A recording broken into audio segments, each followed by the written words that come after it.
côté. Maintenant, je vais te dire le clou.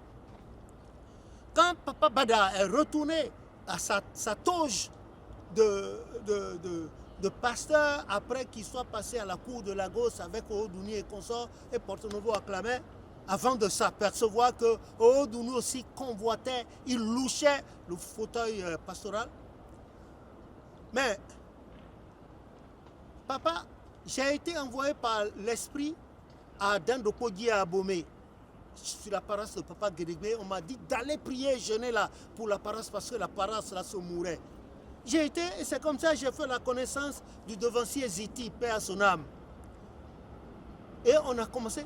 Il a convoqué les gens dans tout le jour. Les gens étaient arrivés. Et pendant tout, au lieu de 3 jours, j'ai fait 11 jours. Et à la fin, le Seigneur m'a dit, tu ne rentres pas chez toi, tu vas directement à la paroisse mère pour donner un message à Papa Agba aussi. Et je lui ai envoyé quelqu'un. Et quand je suis arrivé directement d'Abomey à Dandopodi, il était à Imeko, il était à Tchakou, et il a reçu mon message, il est venu. Et quand il est venu,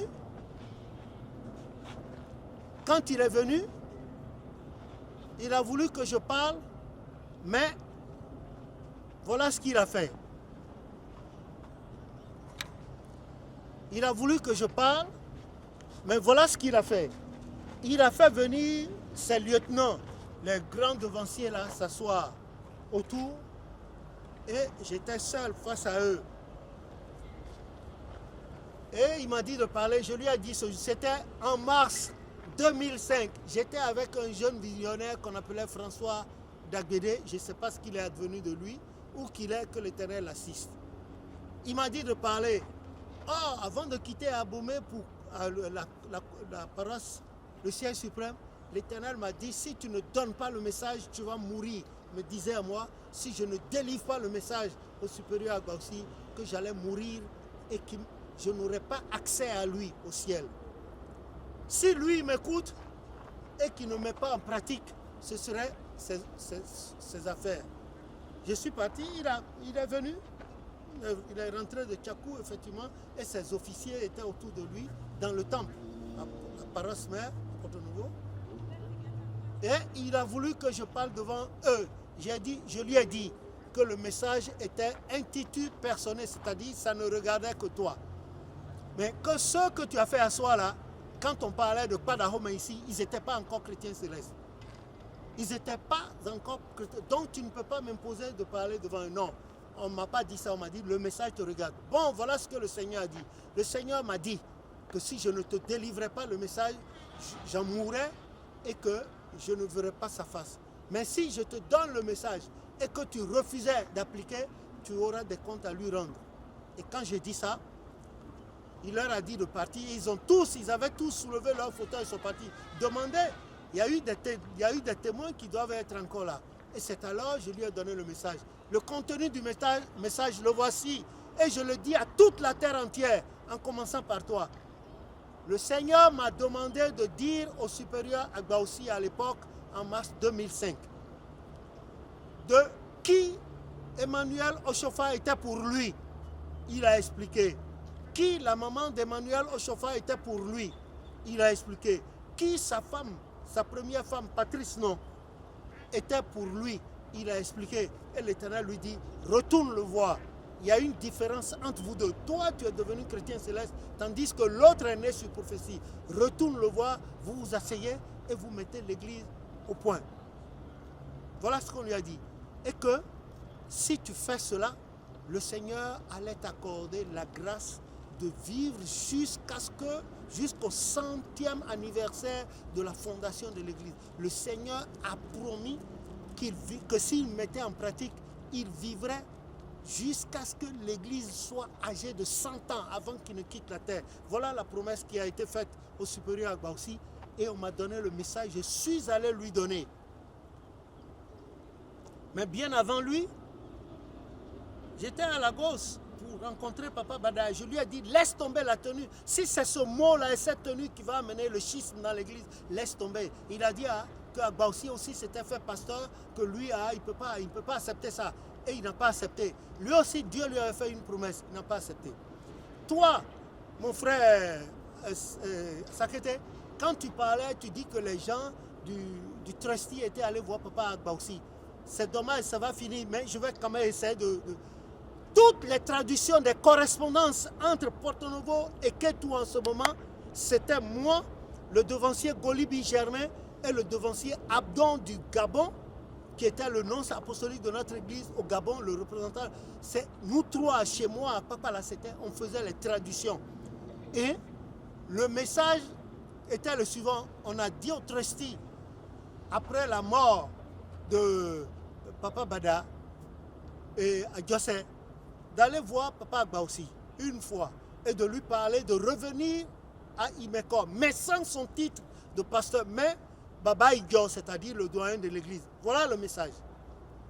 Si une première fois il refuse, une deuxième fois il refusait, donc la troisième fois, quand le trustee voudrait aller le voir, que le trustee enlève la clé, la croix qui est au-dessus du fauteuil pastoral, au fauteuil de Papa Ochofa, d'aller lui donner. S'il refuse, amen, ils n'ont qu'à convoquer un conclave pour demander à Dieu de leur donner quelqu'un de circonstanciel qui va prendre les rênes de l'église. La troisième fois, Papa Agba aussi a accepté. Mais il avait peur. Il avait peur du Nigeria. Et le trustee a dit, dans ce cas, si tu veux, nous passons directement par le gouvernement béninois.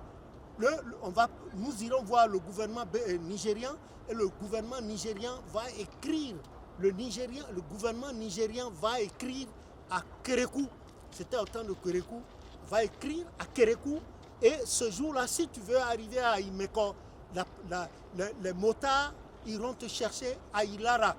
Demandez-lui, lui-même il est déjà devant Dieu, il sait ce que je dis que c'est la vérité. Si tu ignores ça, Sakete mon frère, je te le dis aujourd'hui.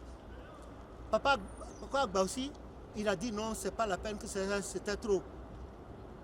Papa Zagadou, paix à son âme, s'est couché par terre à la paroisse mère devant tout le monde en suppliant Papa Agba aussi d'accepter, qui va être glorifié. Il a dit oui. Et la veille encore, les gens étaient avec lui. La veille de 31 octobre, du 29, les gens étaient avec lui. Et il leur a dit de le devancer d'aller à Imeko.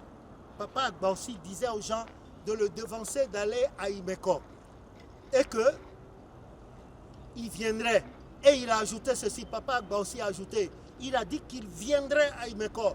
Et il a dit, Papa Agba aussi a dit, mon frère Sakete, si tu ne sais pas, Papa Agba aussi a dit devant tout le monde, demande à Zanou Marcelin, le devancier Zanou Marcelin, il te dira, et puis d'autres.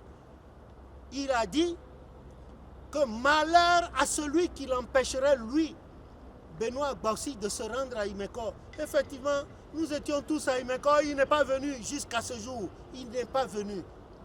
Et c'est là où le trustee s'est vu dans l'obligation de convoquer un conclave de visionnaires pour pouvoir trouver et demander à Dieu à travers des jeunes de prendre quelqu'un et c'est comme ça là, que Papa Emmanuel est arrivé là où il est.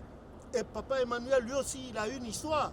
Lui il ne savait pas, il a été pris comme ça. S'il savait que c'était ce qu'on allait lui imposer, il n'allait pas accepter. Et celui qui a vécu l'histoire est là. Ce qu'il a raconté est là. C'est devant tout le monde. Ce n'est pas la peine de dire des choses. Mon frère, il ne faut pas te décribiliser parce que tu as trop souffert pour l'église du christianisme céleste. Il faut que tu sois. Mais ne parle pas contre Papa Ochofa. Non, non, non. Tu n'as pas la taille de quelqu'un qui peut détricoter le travail que Papa Ochofa a fait. C'est ce qui me fait mal. Je n'ai rien contre toi. Je veux que tu fasses le rétro-pédalage et dire tout est contre toi. Les vidéos de Papa Adetona et Gonçalves sont là qui démontrent que ce que tu as dit, c'est faux. Voilà, quand tu as parlé du trustee, voilà ce qui se passe. C'est chez nous à Papa là, c'est nous qui traduisions les courriers du trustee pour Papa Agba aussi en français. C'était nous.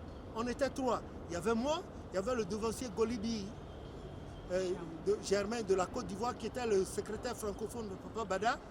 Et il y avait le devancier, le grand devancier du Gabon, Abdon Nziengi Rodrigue. Voilà, c'était nous qui avons fait le travail tout le temps. Je vous supplie au nom de Jésus, laissez tomber cette affaire. Si vous voulez entrer dans les détails, j'ai la preuve de tout ce que j'ai dit, hein, je n'invente rien. Je n'ai pas besoin de grade, tu vois. Voilà. Ça ne changera pas. Ça ne changera pas, ça reste ainsi jusqu'à la fin. Ça ne changera pas. Voilà. Il faut dire la vérité. Il faut dire, mais il ne faut pas, n'est-ce pas, détricoter le travail que papa Ochofa a fait. C'est la seule chose que je te reproche. Ce que tu as dit, ce n'est pas sincère, ce n'est pas spirituel, ce n'est pas vrai. Non, non, non. Ce n'est pas vrai. Voilà. Ce n'est pas du tout vrai. Que le nom de l'Éternel soit béni. On se reverra, mon frère. Si on n'est pas mort hier, on n'est pas mort aujourd'hui. Demain, Dieu nous permettra de nous revoir pour dire la vérité. Mais n'accepte pas d'être sous pression. N'accepte pas que les gens te poussent au mensonge pour gâter tout le travail que tu as fait à l'Éternel jusqu'à maintenant. Sois béni, que je sois béni, que toute l'Église dans le monde entier soit bénie au nom de Jésus. Amen.